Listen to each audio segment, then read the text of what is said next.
Cambridge English, Ielts 12, Tests 5 to 8. Published by Cambridge University Press and Cambridge English Language Assessment 2017. This recording is copyright. CD 1. Test 5.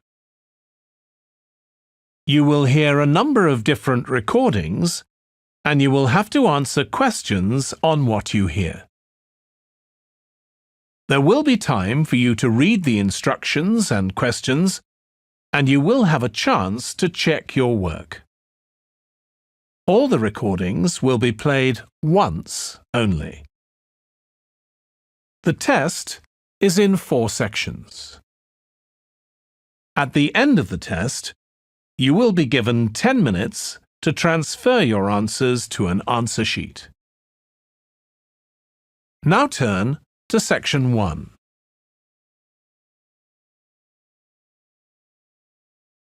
Section 1. You will hear a man inquiring in a tourist centre about activities suitable for families. First, you have some time to look at questions 1 to 4.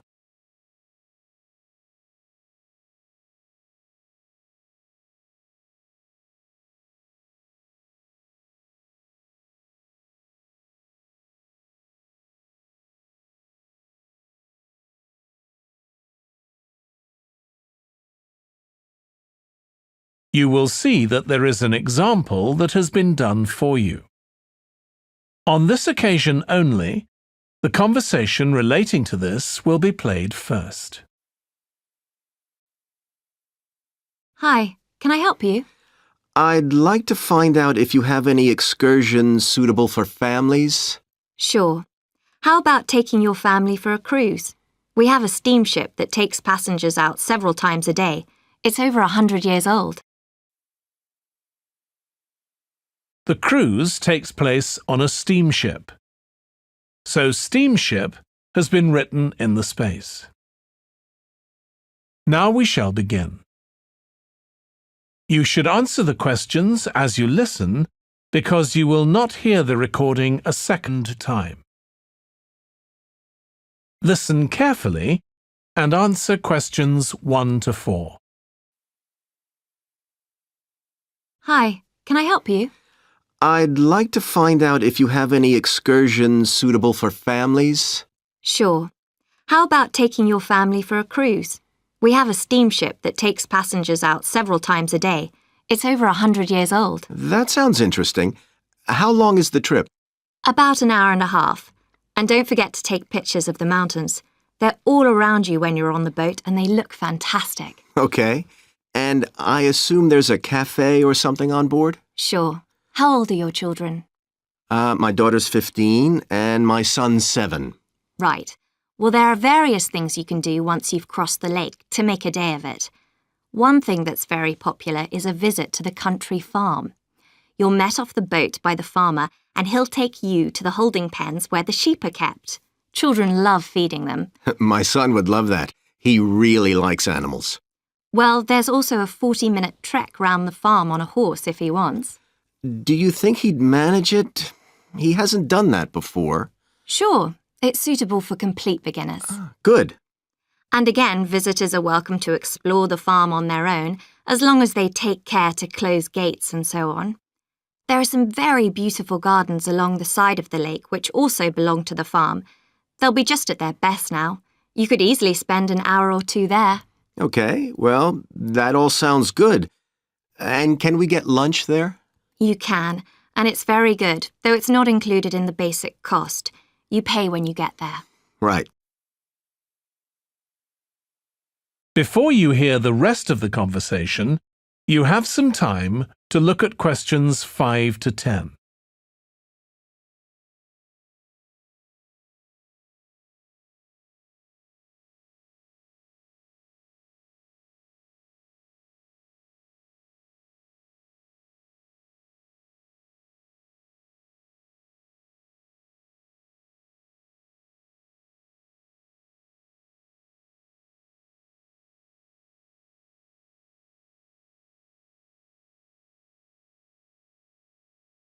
Now listen and answer questions 5 to 10. So, is there anything else to do over on that side of the lake? Well, what you can do is take a bike over on the ship and then go on a cycling trip. There's a trail there called the Back Road. You could easily spend 3 or 4 hours exploring it, and the scenery's wonderful. They'll give you a map when you get your ticket for the cruise. There's no extra charge. What's the trail like in terms of difficulty? Quite challenging in places. It wouldn't be suitable for your 7-year-old. It needs someone who's got a bit more experience.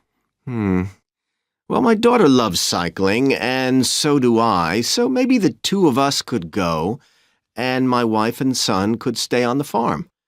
That might work out quite well. But we don't have bikes here. Is there somewhere we could rent them? Yes, there's a place here in the city. It's called Ratcheson's. I'll just make a note of that. How do you spell it? Ratchesons.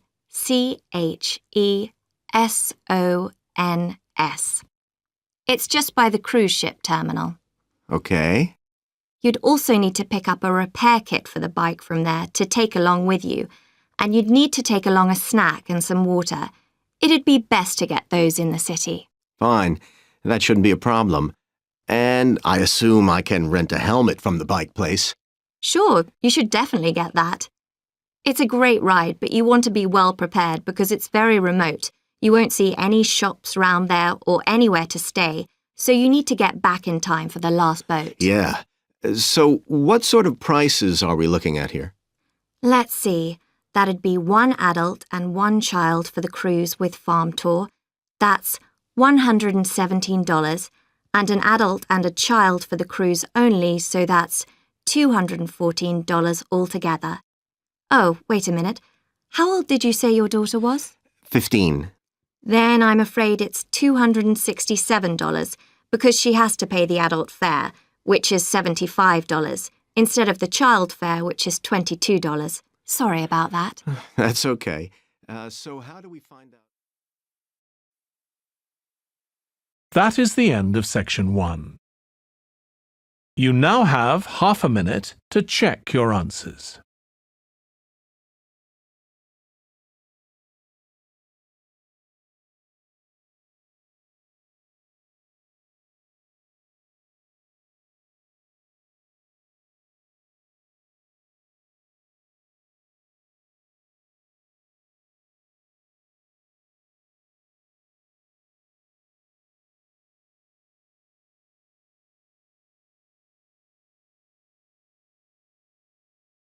Now turn to section 2.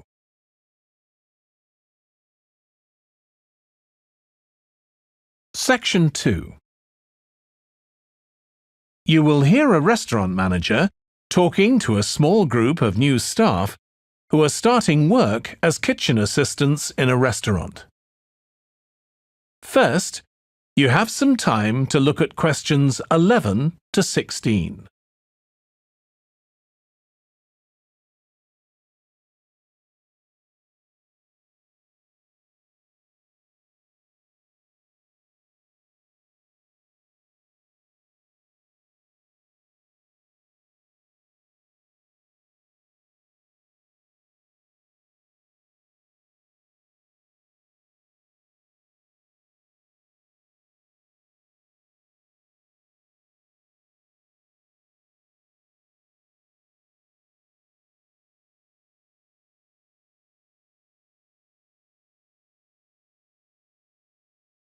Now listen carefully and answer questions 11 to 16. Good morning, everyone. My name's Joy Parkins, and I'm the restaurant manager. And I understand that none of you have had any previous experience as kitchen assistants. Well, you might be feeling a bit nervous now, but most of our kitchen assistants say they enjoy the work. OK, they might get shouted at sometimes, but it's nothing personal. And they're pleased that they have so many different things to do, which means they never get bored. And I'll tell you straight away that if you do well, we might think about moving you up and giving you some more responsibility. Right, well, you've all shown up on time, which is an excellent start. Now, I'm glad to see none of you have unsuitable footwear, so that's good. You need to be careful as the floors can get very wet and slippery. Those of you with long hair have got it well out of the way, but some of you'll need to remove your rings and bracelets. Just put them somewhere safer today, and remember to leave them at home tomorrow, as they can be a safety hazard. Now, it's going to be a busy day for you all today. We don't have any tables free for this evening, and only a few for lunch. Fortunately, we've got our head chef back. He was away on holiday all last week, which meant the other chefs had extra work. Now, I'll tell you a bit more about the job in a minute, but first, some general regulations. For all of you, whatever your age, there's some equipment you mustn't use until you've been properly trained, like the waste disposal system, for example, for health and safety reasons. Then I think there are 2 of you here who are under 18. That's Emma and Jake, isn't it? Right, so for you 2, the meat slicer is out of bounds, and of course none of you are allowed to use the electric mixer until you've been shown how it works.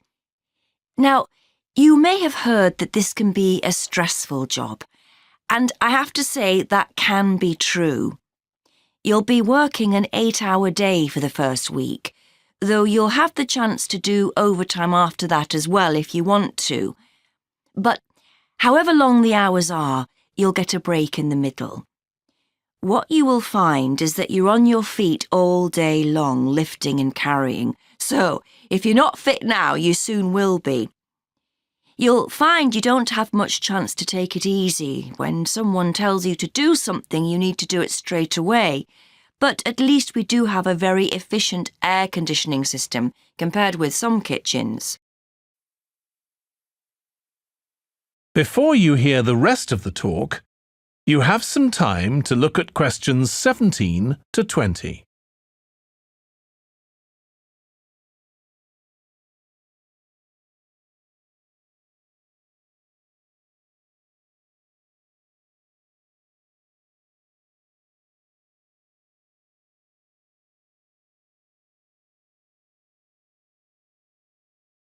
Now listen and answer questions 17 to 20.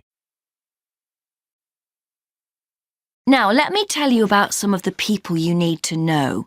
So, as I said, I'm Joy Parkins, and I decide who does what during the day and how long they work for. I'll be trying to get you to work with as many different people in the kitchen as possible, so that you learn while you're on the job. One person whose name you must remember is David Field. If you injure yourself at all, even if it's really minor, you must report to him, and he'll make sure the incident is recorded and you get the appropriate treatment. He's trained to give basic treatment to staff himself, or he'll send you off somewhere else if necessary. Then there's Dexter Wills. He's the person you need to see if you smash a plate or something like that. Don't just leave it and hope no one will notice. It's really important to get things noted and replaced, or there could be problems later. And finally, there's Mike Smith. He's the member of staff who takes care of all the stores of perishables. So, if you notice we're getting low in flour or sugar or something, make sure you let him know so he can put in an order. OK, now the next thing we need to cover.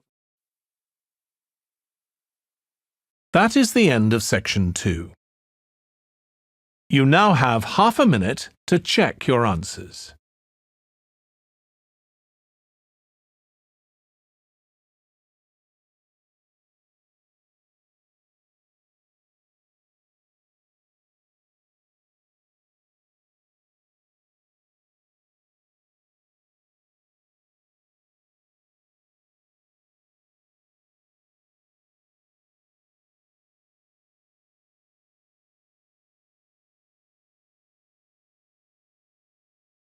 Now turn to Section 3.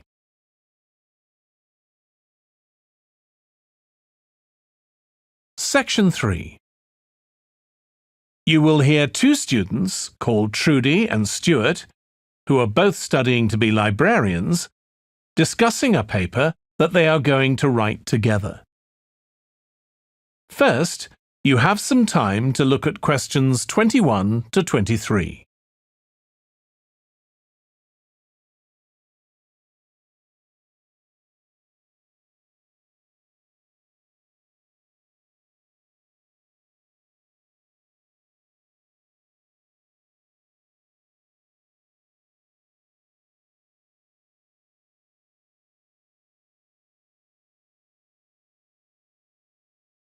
Now listen carefully and answer questions 21 to 23. OK, Stuart, we need to start planning our paper on public libraries. Have you thought of an angle yet? Well, there's so much we could look into. How libraries have changed over the centuries, for instance, or how different countries organise them. What do you think, Trudy? Maybe we should concentrate on this country and try and relate the changes in libraries to external developments, like the fact that far more people can read than a century ago, and that the local population may speak lots of different languages. We could include something about changes in the source of funding too. Yes, but remember we're only supposed to write a short paper, so it's probably best if we don't go into funding in any detail. Right. Well, shall we just brainstorm a few ideas to get started? OK. We obviously need to look at the impact of new technology, particularly the internet. Now that lots of books have been digitalised, people can access them from their own computers at home. And if everyone did that, libraries would be obsolete. Yes. But the digitalised books that are available online for free are mostly out of copyright, aren't they? And copyright in this country lasts for 70 years after the author dies. So you won't find the latest bestseller or up-to-date information. That's an important point. Anyway, I find it hard to concentrate when I'm reading a long text on a screen. I'd much rather read a physical book. And it takes longer to read on a screen. Oh, I prefer it. I suppose it's just a personal preference. I expect the libraries will go on evolving in the next few years. Some have already become centres where community activities take place, like local clubs meeting there. I think that'll become even more common. I'd like to think so. And that they'll still be serving their traditional function, but I'm not so sure. There are financial implications after all. What I'm afraid will happen is that books and magazines will all disappear and there'll just be rows and rows of computers. They won't look anything like the libraries we're used to. Well, we'll see. Before you hear the rest of the discussion, you have some time to look at questions 24 to 30.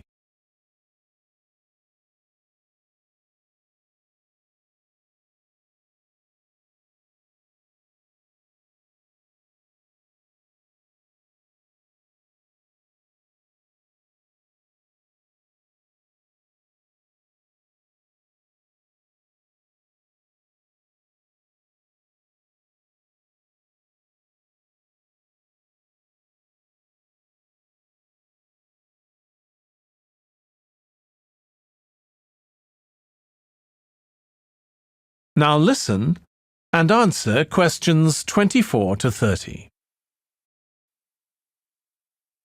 I've just had an idea.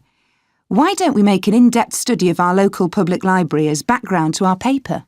Yes, that'd be interesting. And raise all sorts of issues. Let's make a list of possible things we could ask about, then work out some sort of structure. For instance, we could interview some of the staff and find out whether the library has its own budget or if that's controlled by the local council. And what their policies are. I know they don't allow food, but I'd love to find out what types of noise they ban. There always seems to be a lot of talking, but never music. I don't know if that's a policy or it just happens. I've often wondered. Then there are things like how the library is affected by employment laws. I suppose there are rules about working hours, facilities for staff and so on. Right. Then there are other issues relating to the design of the building and how customers use it. Like, what measures does the library take to ensure their safety? They'd need floor coverings that aren't slippery, And emergency exits, for instance. Oh, and another thing. There's the question of the kind of insurance the library needs to have, in case anyone gets injured. Yes, that's something else to find out. You know something I've often wondered? What's that? Well, you know they've got an archive of local newspapers going back years. Well, next to it, they've got the diary of a well-known politician from the late 19th century. I wonder why it's there. Do you know what his connection was with this area? No idea. Let's add it to our list of things to find out. Oh, I've just thought. You know, people might ask in the library about local organisations, like sports clubs. Well, I wonder if they keep a database, or whether they just look online. Right. I quite fancy finding out what the differences are between a library that's open to the public and one that's part of a museum, for example. They must be very different. Then something else I'd like to know is... That is the end of section 3. You now have half a minute to check your answers.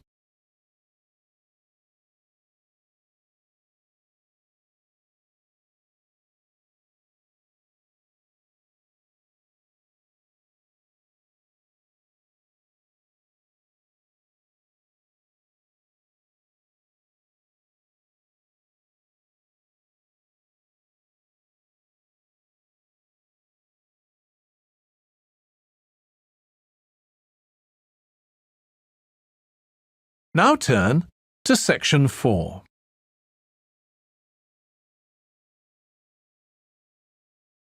Section 4. You will hear part of a lecture for business students about business values. First, you have some time to look at questions 31 to 40.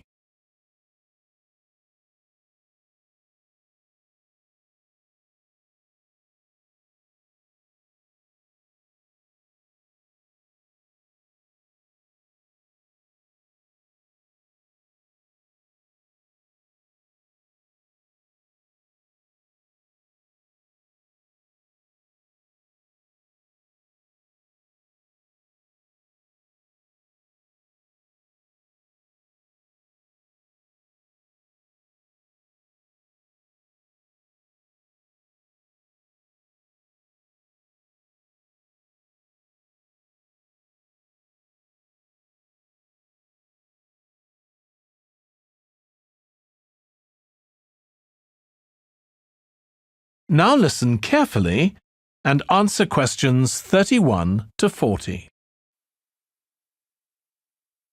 In public discussion of business, we take certain values for granted. Today, I'm going to talk about 4 of them: collaboration, hard work, creativity, and excellence. Most people would say they're all good things. I'm going to suggest that's an oversimple view. The trouble with these values is that they're theoretical concepts, removed from the reality of day-to-day business. Pursue values by all means, but be prepared for what may happen as a result. They can actually cause damage, which is not at all the intention. Business leaders generally try to do the right thing, but all too often the right thing backfires if those leaders adopt values without understanding and managing the side effects that arise. The values can easily get in the way of what's actually intended. Okay, so the first value I'm going to discuss is collaboration. Let me give you an example. On a management training course I once attended, we were put into groups and had to construct a bridge across a stream, using building blocks that we were given. The rule was that everyone in the team had to move at least one building block during the construction. This was intended to encourage teamwork. But it was really a job best done by one person. The other teams tried to collaborate on building the structure and descended into confusion, with everyone getting in each other's way. Our team leader solved the challenge brilliantly. She simply asked everyone in the team to move a piece a few centimetres to comply with the rule, and then let the person in the team with an aptitude for puzzles like this build it alone. We finished before any other team. My point is that the task wasn't really suited to team working, so why make it one? Teamwork can also lead to inconsistency, a common cause of poor sales. In the case of a smartphone that a certain company launched, one director wanted to target the business market, and another demanded it was aimed at consumers. The company wanted both directors to be involved, so gave the product a consumer-friendly name, but marketed it to companies. The result was that it met the needs of neither group.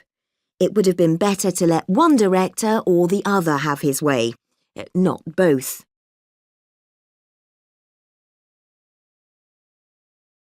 Now, industriousness, or hard work. It's easy to mock people who say they work hard.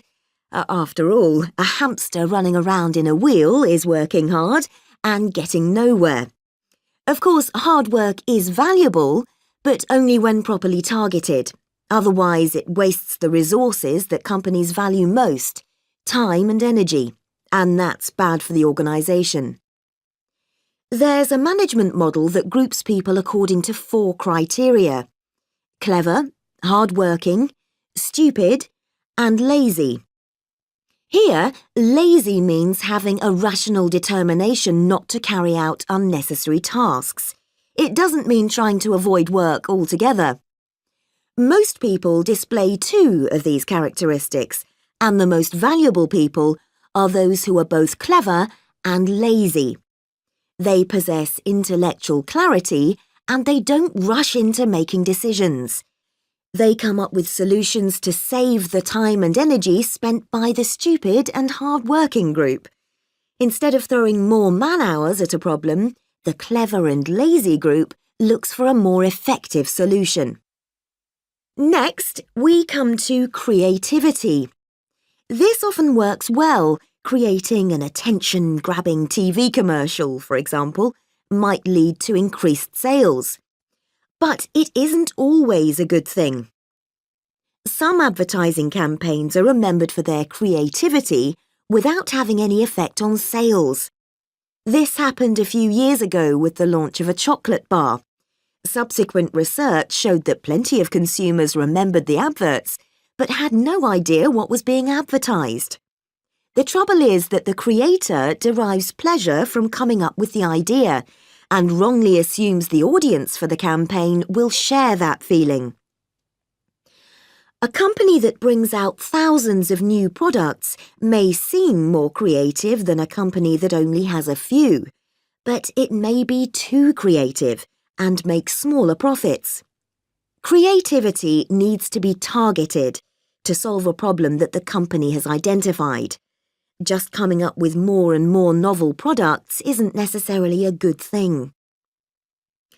And finally, excellence. We all know companies that claim they strive for excellence, but it takes a long time to achieve excellence. In business, being first with a product is more profitable than having the best product. A major study of company performance compared pioneers, that is, companies bringing out the first version of a particular product, with followers, the companies that copied and improved on that product. The study found that the pioneers commanded an average market share of 29%, while the followers achieved less than half that, only 13%, even though their product might have been better. Insisting on excellence in everything we do is time-consuming, wastes energy, and leads to losing out on opportunities. Sometimes second-rate work is more worthwhile than excellence. Make sure it's excellent sounds like a good approach to business, but the just get started approach is likely to be more successful. That is the end of section 4. You now have half a minute to check your answers.